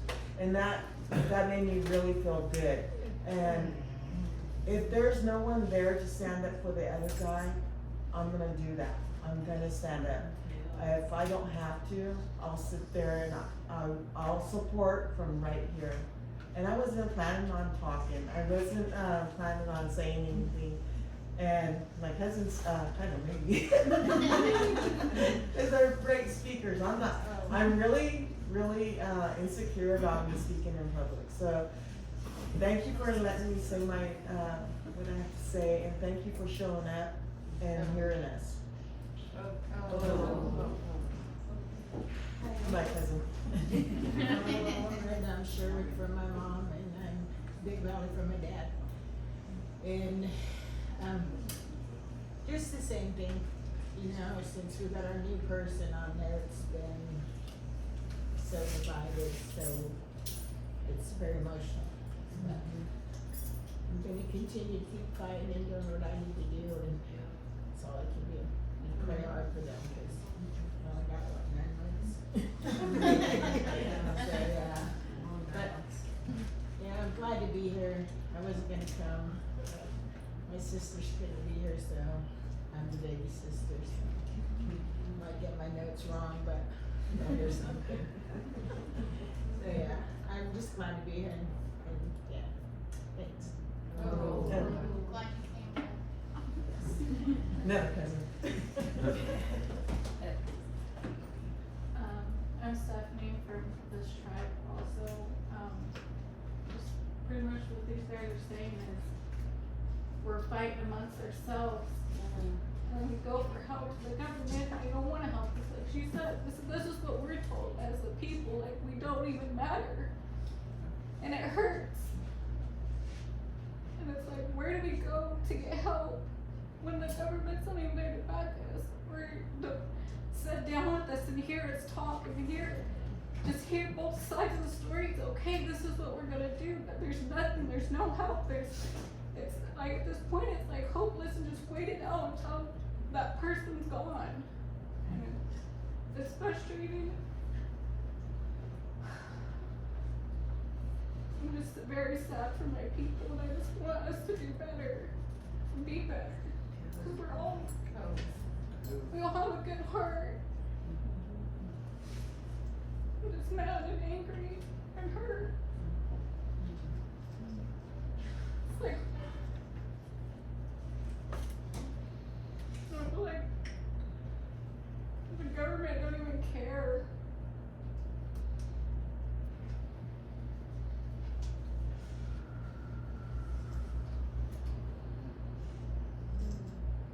I just want something done here. You hear all of your stories. Is it even gonna matter?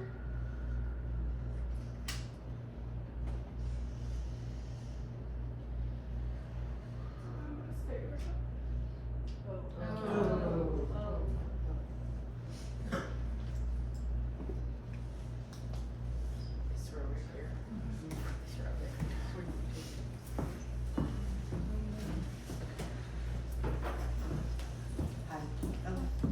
So, Monique's knows me, I think I know a lot of you. Well, first I wanna make a little correction that, this meeting was sponsored by the Sherwood Valley Pomo Tribal Youth Diversion Program, not actually the tribe. Our former boss Antoinette, who couldn't be here tonight, wrote the grant, and I helped write the second grant. And we do, well, I don't work here anymore, but they do monthly meetings for the elders, and a lot of elders that have been in this room have been to these meetings. And I'm just really proud of everybody else who is here today, because this is like what we're working up to, is having the community represented and hearing your story. I'm also on the Status and Identity Committee, and it's been painful to say the least, trying to figure out how to represent everybody and how to write this report that's coming out. In this process, a couple things have come out of it. Being on this committee, Mary Riesling, who's actually Hupa and Indian Karuk, she wrote a 100-page document on the history of Native Indian identity, and it talks about how, like Indian Health, you're able to go to Indian Health, and I was able to do that, have elders write me a letter that I could give into Indian Health. And then that's a really good, probably one of the best examples of how to let people get services that aren't federally recognized. And so we're working on that in the group. Also, I looked at the African reparations report, and if you haven't seen that, it's like a 1,000-page document, and they did it in like 2 years, and they had a lot of PhDs, a lot of journalists, a lot of African-American people writing this grant for them, and it's beautiful. So when we're working on this report, I added a lot of those documents in there because we have the same struggles, you know? And they actually talk about prisons and a lot of issues that, you know, we didn't even think about, you know, in this process, because there's only so many committees. There's so much to say, so I'm trying to just limit it. Part of, I think, what would a solution would be I don't know what they're calling them, but like living stipends for people, that don't have casinos. You know, you could compare to recognize not having a casino, not getting any funding, and that's the least the government owes us, right? So I'm talking about things like that and how we can survive that way and raise our own children at home. You know, that's a big thing, to be able to raise your child traditionally, culturally, and if they're not in your home, or if they're having to go to school, they're getting indoctrinated, so, that's an issue. So yeah, so I really invite, we've been able to take different elders from this tribe to different meetings. Like I think 3 different meetings I've taken elders, and so, I'm not sure what the budget's like this year, but that's something that if anybody's interested to go to and think about what you want to, cause you know, this is new for you guys, but if you watch the videos online, you can see what some of the other communities are talking about, and it's important because it'll get you riled up, and they'll be, oh yeah, I forgot about talking about that, right? So as many meetings as you can go to, or if you can jump online. They're also doing videos, so I don't know how much time we're gonna have afterwards, but maybe you can do a 5-minute, if you're not used to talking in public, go and do a 5-minute video there. You can write a letter to them and talk to them about, you know, what you really wanna do, to really get all the information out, because it's hard to speak on the microphone. Sometimes we're in a group of 200 people and you gotta talk, and I don't wanna do that. So I understand that, so think about that. We talked about at the meetings last year about doing like a letter writing night. So if that's something we can do at some of the meetings, to think about that. That way we know what topics to write about, you can do your research. And then I also wanted to say about Kafka Dele. We've got over here, they went out and picked up some lettuce. And so we were bringing out, last year I was bringing out vegetables from the garden and giving away to the elders and taking up to the elders lunch program, and you know, cooking for the youth here when we did our youth classes. So please take some seaweed and lettuce from over there. Also, Cafe Cadillo is collaborating with Sherwood Valley EPA, and we're doing seeds projects and starts, and so we gifted them seeds and stuff for the nursery here. And then, talked about after already. Yeah, so that's all I really want to say, but I really want to encourage everybody to write down your thoughts and other things that you think are important and submit them to the council. Thank you. It feels good to be here. Ada, Charlie Toledo here. We tried to get together for years. I kept thinking, so I'm Charlie Toledo. I descended of the Towa people, native to New Mexico. My grandparents were taken and put into indentured servitude in New Mexico. But I've spent my life working for peace and social justice, and I think that, you know, we focus on solutions. The great work of going to the United Nations is it's a solution-based organization. You're working with people around the world, but working with Jenny Marufo and Norman Knight, some of the Pomo elders and Kishai elders, I had mentors when I was young, and to be their driver, driving around California, helping the tribes wake up. And that was the time when the tribes were still hiding. And Jenny, and that was life-threatening to do that work. It was life-threatening sometimes to drive people, you know, that were probation in Napa or Solano County, and they are in probation, you couldn't go back home. Their mother was dying, so as the driver, I had to drive them in there. You know, and if a sheriff car, which it did, of course, come up behind us, come down that road, then we just stayed really calm. And if they would try to stop us, we were down drive them, which fortunately we didn't have to do. But I live in Napa Valley. I moved there in 1972, and we were addressing these same issues back in 1992. We reorganized our organization, so that's called Intertribal Council. It was founded by Norman Knight and Jim Baker Crane in 1972, and they were the ones who created the Native American Heritage Commission. So that was a first step, and then like Russell means the people that Madonna was talking about, her relatives, her grandmother, her mother, her uncles, they were threatened, their lives were being threatened. And Jim Big Bear, I had him as a mentor for 15 years, and he said to me when the FBI and the local ranchers in Napa were trying to, you know, I was getting like 2 or 3 death threats a week. I had 2 young children. I was living alone, but he said, you know, Charlie, when we started in 72, if I wasn't getting 3, you know, death threats a week, I wasn't working hard enough. And so that was, you know, and I had him, like, he had my back, and he really mentored me through the quagmire of FBI, what's that called, where the watching Top row. the white helicopters, and I was over at DQ, and, I would talk about the white helicopters if I said anything on the phone, so we never would say anything on the phone. And then we'd try to arrange our meetings, and then this one elder, because I said I was standing at a DQ meeting, I was on the board of trustees over there. And that was the first tribally run college in the United States. They took over that land, 300 acres, which is still in incredible need of support. But at that time, we secured it. But then it was a whole story, and then I was saying, oh yeah, you know, if you say it on the phone, the helicopters come, and then we had to move our meeting, and that's a long story. But as we were getting in our cars to move our meeting so we could still continue it, because all the electricity had been cut off at the building. And my friend had been saying, do you need meds? I'm concerned about your mental health. But the white helicopters were circling as we're in the parking lot, and then as we're driving to Davis, and then I'm saying to her, gosh, Phyllis, can you see those helicopters? Am I just hallucinating? Again, I said, you know, when they're tilting like that, they're photographing, so I was looking up so they could see my whole face and waving. She goes, put your hand down and get in the house.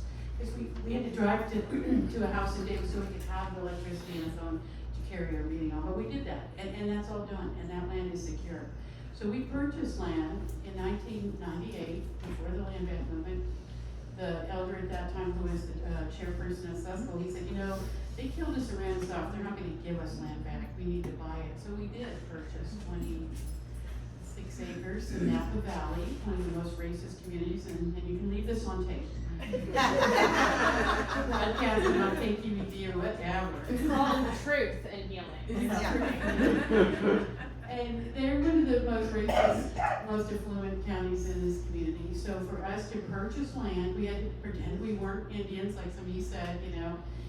With one of my mentors, Ron Lincoln from Round Valley, he said, don't let them know you're Indians. Tell the realtor when you're trying to buy that land, you're just a group. So we did that, and we did it. And we did get a lot of harassment. We had death threats. I kept thinking it was over, you know, when we had the mascot issue over there in Napa High School.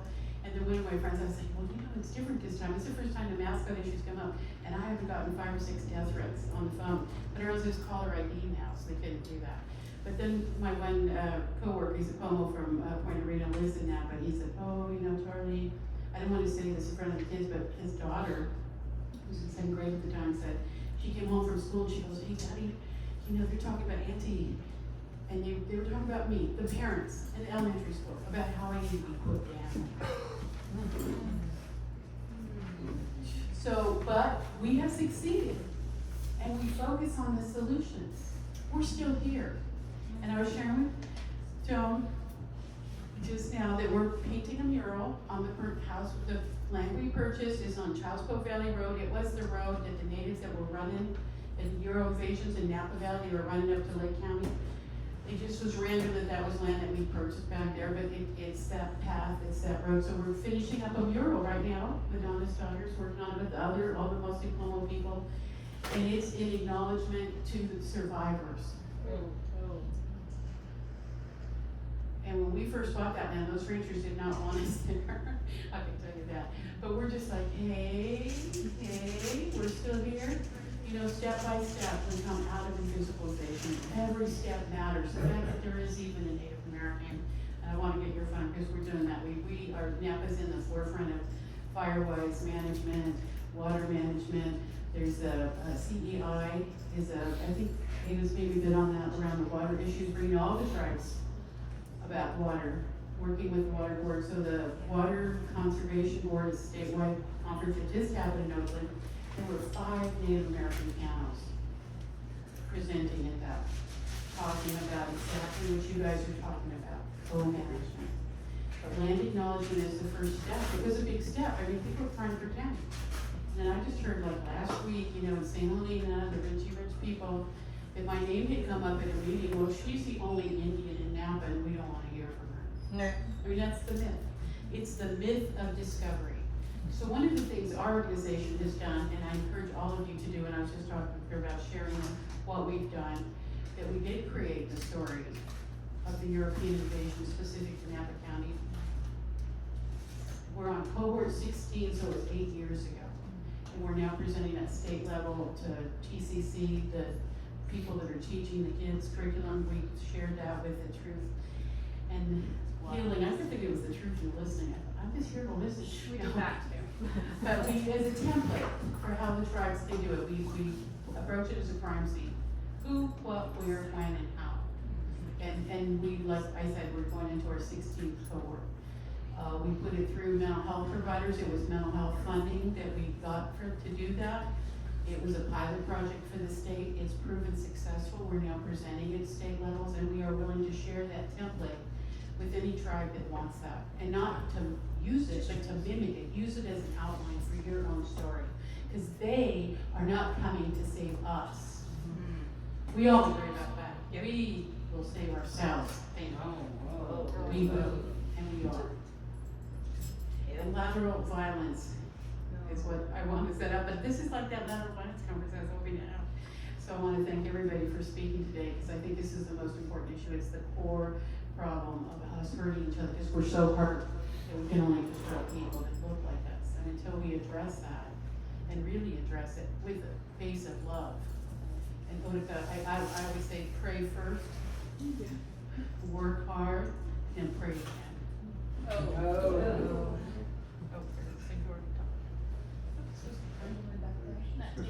Tom. Right next to you. Right next to you. Not Tom. Hello all, I'm Tom Huntington. Grew up in California, land of many tribes and languages, from Los Angeles, Tonga area, live in San Francisco, Peloni area. I'm grateful to be included today and hear what I do. A couple of years ago, I was invited by Christina to join this process, and it's immensely interesting and painful and revelatory, but empowering.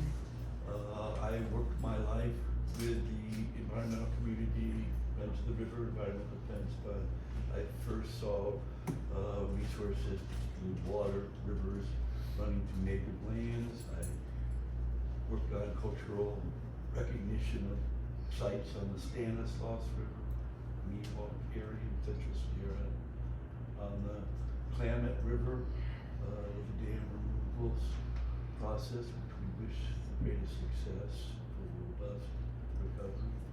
And now I'm a volunteer with the Wiyot tribe and allies to rename the Mad River the Body River. Go back to the original name.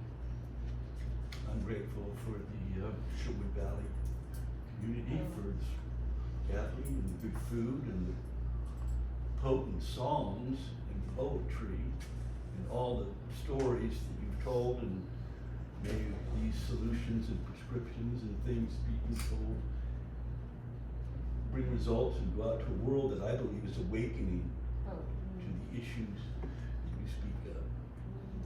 Good luck with the Truth and Healing Council. Thank you. We're trying to. It's only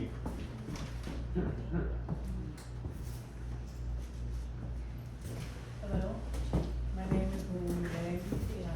I'm actually a descendant from Yokayo and Sharia. My mother was born there, and my grandmother, Loretta burial, so she's got the burial. I grew up urban because as they have mentioned, Yokayo has Ranch Sharia. It's non-federally recognized. And my grandmother said, don't go back, there's nothing there, and that is, that's a sad, sad heart feeling for me. And then how you describe the land now, and how it's not changed. But you did give the tradition, and the culture and some of the songs. And if I may, offer a song, if that, with you, okay? And if I may,